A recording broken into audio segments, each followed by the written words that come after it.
Hello everybody, my name is Paul, and this is Purino Party. It's a new puzzle game, much in the vein of Huniepop. In fact, I think it takes a lot of inspiration from Huniepop. From Front Wing, who are best known in Japan for doing visual novels called Innocent Girl and Pure Girl. Now, unfortunately, or fortunately, depending how you look at it, I have never played these games myself, or these visual novels myself, because I do not understand Japanese and I honestly don't know where to find them. I mean, they're hentai. They're hentai visual novels. So, yeah. This is their new venture, though. This is available on Steam. This is, like I said, much like Huniepop, it is a match 3 game where you use puzzles to unlock visual novel portions with different girls, find out their fetishes, and try to hook up with them or something? I don't know, something like that. Anyways, we're gonna just take a little bit of a look. I'll tell you what I like and don't like about the game, and we'll leave it at that. So let's go ahead and just do a new game here. We won't skip the prologue fully.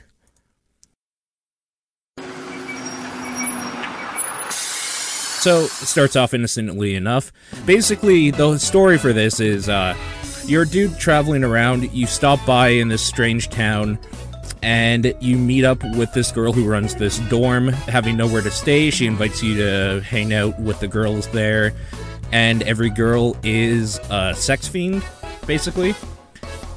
And in this town, the worth of a person is based on how well they do puzzles.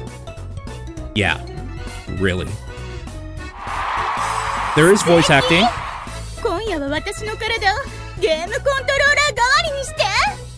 However, it is all in Japanese, as you can hear. And it has great lines such as, "You're so fabulicious, use my body as a game controller for the night." So already, we can see the type of writing. I mean, we're gonna do one puzzle and maybe a visual novel segment. I'll show you what the writing is kind of like. It's kind of atrocious in a just, like, weird, perverted way. Not, like, a really funny way. Although some of the lines are hilarious in this weird, like, hentai Japanese style. But, yeah, you're gonna have to excuse how often I compare this to Huniepop, because even though it doesn't play very much like Huniepop, it is very much the first thing you're gonna think when you see it, if you have played that game, and I will probably end up telling you why you should get Huniepop instead, so spoiler alert for that, but let's continue on here. Okay, we're gonna skip all this. This is our main character, Kay. In this town, the better you are at puzzle games, the more popular you'll be, so this is the whole setup here. What I want to get to is the tutorial. So, we're just gonna choose the options here to get to it. So she's gonna tell us how we do puzzles to impress girls and become super popular. Now, as you can see, it looks very, very much like Huniepop right from the get-go. You have different symbols on each different tile here. They are corresponding to the different girls, like which ones will get you more points with them, etc. None of that is hidden like it is in Huniepop by, like, you trying to find out what their likes and dislikes are and stuff like that. It's all very at the forefront, which is okay, I guess. Up here, make sure you can see my cursor here. I don't think you can. Okay, let me turn that on here. Doesn't look like you can still. Whatever. Up in near her head to the left there, you'll see a timer. So for some of the girls and some of the quote-unquote dates or whatever the hell you're doing, there is a time limit, which is probably fine. Here, right underneath that, you see a hand with the amount of turns that you will have. She kind of explains this all. So, down here where the cursor is pointing right now, that's how many points you need to get to be able to pass the level. So for this, it's 200 points because it's a tutorial, it's nothing too big. Now where the cursor is, it shows how many turns we have. So maximum of 8 turns, and we have 30 seconds. So this is a match 3 game. You match 3 or more in a row to be able to get points, basically. This is vertical and horizontal worlds only, no diagonals at all. And yeah, the game will go ahead and show us how to do so. So we got 30 points for that. Now, there's a big problem with this tutorial, which we'll get to in a second. Because so far so good, plays the way you would probably think this game should be. These are our 4 basic jewel types. We got pencil, music, art, and weird ghost thing. So here it shows us the different girls and what we will get more points for matching up with. Okay, special jewels. These skulls act kind of like the broken hearts do in Huniepop, only they're a little more sinister. In Huniepop, a broken heart will decrease how many points you have total and make you work harder, basically, to impress the girl with whom you're on a date. In this, a row of skulls will just straight up take away a turn. There's a reason why this becomes a problem that I will discuss later on. But there. So we went from 3 turns to 2 turns. Hearts give you Fever Mode. Fever Mode doubles the amount of point gain you have. The weird thing is that Fever Mode only lasts for 1 turn. So yeah, if you're gonna do Fever Mode, you should set up a huge combo if you can. They don't really explain that in this tutorial either. This tutorial is not very good. I'm just gonna be straight up with that. Alright, the clocks do what you think they would do. They give you points. They also increase your time limit there. Oh, and now you can see my cursor. I don't know when the hell that happened, but good. Alright, and then she just tells you a bunch of random shit there about the menus and whatnot. Let's get into why this tutorial sucks. As soon as we get past this here. So,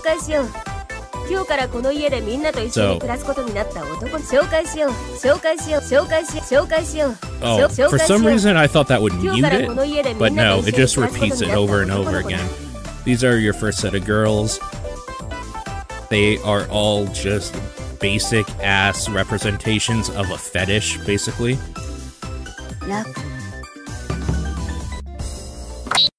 We're gonna skip all that. Now, in Huniepop, you kind of naturally meet up with the girls by going to different locations on dates or whatever, and learn more about them.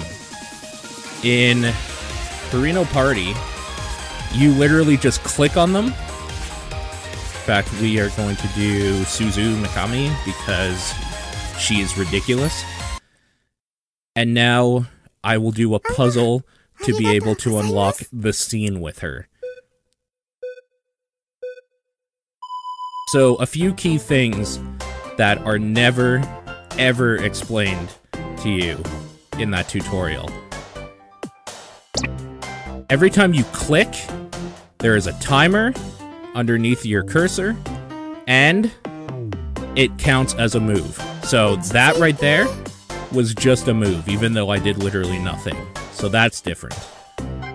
When you click, you can actually drag anywhere and push blocks around. Why this becomes important is because the RNG in this game is very bad.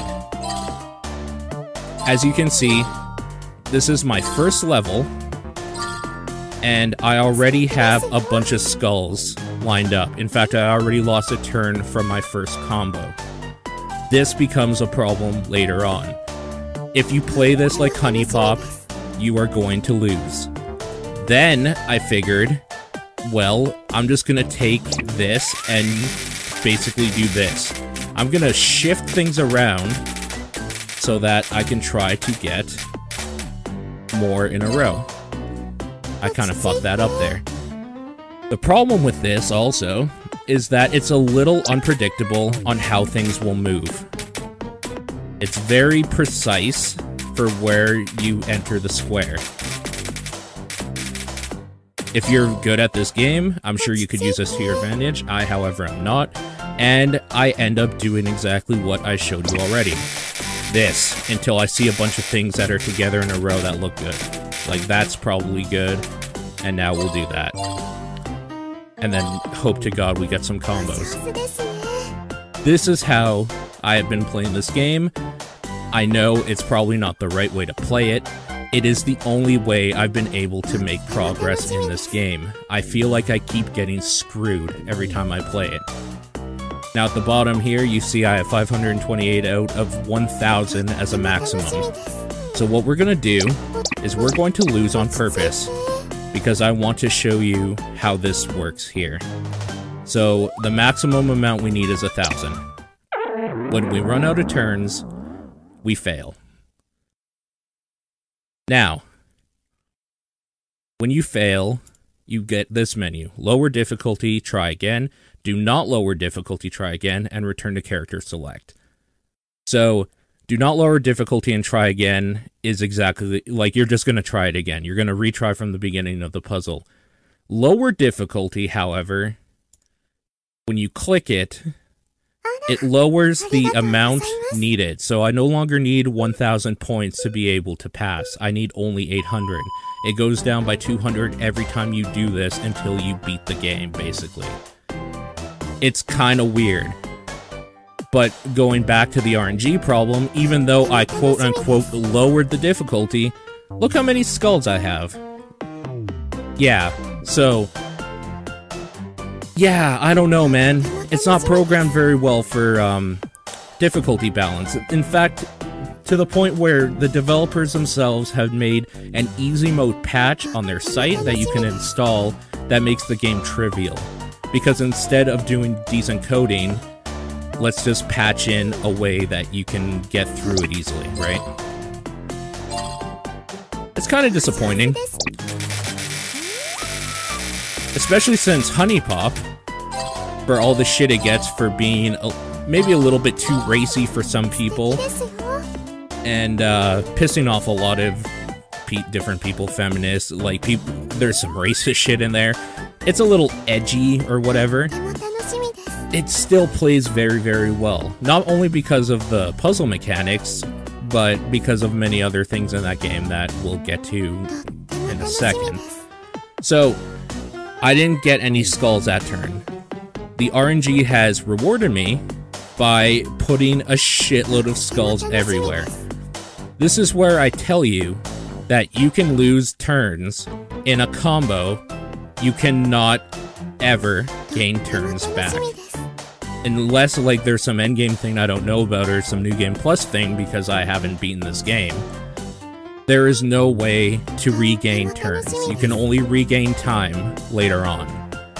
So, this is going to be rough. And I'm going to see if I can set it up to show you a failure combo, basically, here. So we have 9 turns. There's 8, there's 7 gone. And if it kept going, it would have gone 6, 5, 4, like, as many times as necessary. So you could be, out of 800, at 799, or not 799 probably, but like, maybe 600, say, right? You only need 200 points left. You get 150 points or something from a combo you did, and you had 4 turns left, you lose because you got 4 skull in the combo. Like, I don't know. I don't think that's good. I don't like that at all. But we're gonna do my weird style of playing this again, see if we can get lucky, and instead we're gonna probably lose a bunch of turns. I fucked up. I fucked up so bad, actually. Well, we got fever.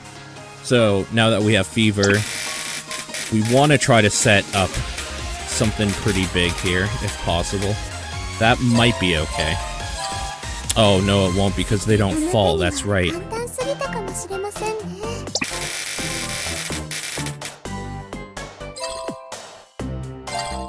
So, I mean, first and foremost, it's just not very good at the one thing I want it for. the puzzling mechanics. Which is a shame, because that's one of my favorite parts of Huniepop, and just looking at screenshots, you would think it's very similar. Anyways, let's go to the weird writing. So each character in Huniepop is a character that you have to kind of get to know by going on dates with, giving them presents, etc., etc. There's a dating sim element to it. There's even an RPG element to it, where you upgrade different stats that get you different affections or whatever for the different things to make it a little bit easier on you. In this game, it is just you are unlocking a visual novel segment. There will be like a few dialogue options, and by a few, I literally mean two, a wrong one and a right one, to get like further with the girls. I don't even know really what it does, to be completely honest with you, because I've clicked a few wrong ones and still like made progress, so it didn't seem to matter what the choices were. But the girls are one-dimensional sex fiends because anime, I guess? That is like all they're here for. Which is probably fine, but I think it gives a little more character to a game when you have to, like, you know, try to please a girl on a date or whatever, like Huniepop did. Like, the thrill of the hunt is there, where it's not really here, and that's kind of a shame. So now we're looking for Suzu. Her gentle aura made an impression on me. So yeah, very pretty. Big anime boobs, of course. And her thing is...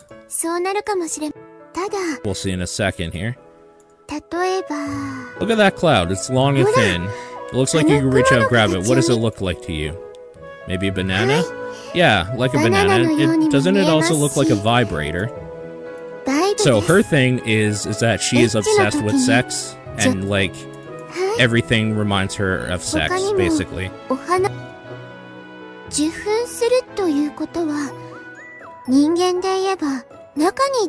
Like this. This is her whole character. Again, for what you are getting into, which is hentai anime stuff, basically, probably fine. I mean, that's kind of what you're here for, right? I just kind of would have liked maybe a little bit more attention to character development or something, or even make it feel like I had to work for something. But nah, it's pretty weird. So, this is how it goes every time. You unlock a segment, you hang out with the girls and you chat with them, the visual novel part, and then you have two options, a right one and a wrong one. So, when you click the wrong one, it makes a sound. When you click the right one, it makes a, like, ding sound. Like that. Like I said, I haven't noticed any reason to not just, like, click whichever one, because it doesn't seem to make a difference.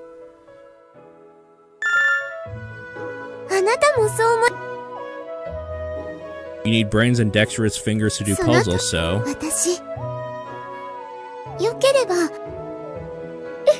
So yeah, the girls want you because of your puzzle skills. And then after each segment, you get a gift. Now, guess what the gift's going to be. If you said a sexy screenshot of one of the girls from one of the games they've been in previously by the same company, either Innocent Girl or Pure Girl, whatever game they're from, you're totally right. That is exactly what you get. So, there's that. Then I gotta be honest with you, another reason why I chose to do her first is because I don't have to edit anything out on this picture, unlike some of the other ones. And every time, you will be asked if you want to stay with the same girl, or if you want to go through another route. So now you see, with Suzu, we have 1 out of 5 of her storyline, or whatever, done. The basic idea is that you're, quote-unquote, making these girls better by, like, bringing something out in them. So, for her, she's, like, quote-unquote, the cold-hearted bitch, or whatever, that is obsessed with porn, and, like, the thing you're, like, trying to do is make her blush, or something, basically. her is she's super shy, and you're trying to break her, like, get more courage or self-confidence by the end. So that's kind of what your role in this whole thing is. I don't know, man. It's just, when you look at this game on Steam, it looks like it would be so much more. Maybe so much more important, or so much more like Huniepop. Like, what you want is actually Huniepop, with its mechanics being honed, like, so perfectly. The perfect combination of match 3 puzzling with dating sim visual novel stuff, and characters you kind of like, that are memorable. Because to me, maybe these characters are memorable. I haven't played the visual novels they're from, but to me, they're just like throwaway hentai characters, anime girls, which is kind of a shame. But yeah, I don't know. I guess what I'm trying to say is that this game isn't really for me. I don't think I could recommend this game to anybody, knowing that there is a better product out there. If you're a person that played a lot of Huniepop and, like, you cleared the alpha mode or whatever, the new game plus mode, and you want something else, this will probably fill some of that desire a little bit. But if not, there's no reason why you should be playing this game over Huniepop. It's selling right now for $13 Canadian. I'm not sure what that is in the American store. Probably like 11 or 12 or 10 or something like that. So it is a little bit cheaper, I suppose. I guess I could recommend it maybe at like a 75% cut or something. Like, if this was a $2 or $3 game, it's probably worth about that. But overall, the voice acting I don't care about, because it's in Japanese, and all the Japanese voice acting is just straight up anime voice acting girls, so they all sound very similar and kind of whiny, and it's a little bit annoying. The characters are boring. The puzzling mechanics, while are a little bit different, and different enough maybe to make it a little interesting to try, in regards to, like, if you played a lot of Huniepop, it would be fun to try this different style, and especially if you could get good at it, which I obviously cannot. That would probably be worth the price of admission, maybe even at 50% off. There is something kind of novel about being able to just push other blocks around. I just don't think it controls very well in doing so. Like, if the whole game was made based on that one mechanic to push blocks around, and did it cleaner, I think it would be much better. Because that's something I think this game does well with this gimmick. The writing is, well, you saw it. It's very sexual innuendo, or straight up just like horny person talk. Like horny girl and horny main character talking to each other. That's basically the whole game. At least it looks nice. I think the anime style is cool. I'll just leave it up to you now. So if you want to play it, it is on Steam. Again, it's for, I don't know, $10 American probably, $13 Canadian for sure. And if you like it, let me know what you think. Either follow me on Twitter at Exposure, or in the comments below, I guess. I don't usually get a whole lot of comments on videos, so I don't check them very often, but yeah, let me know what you think.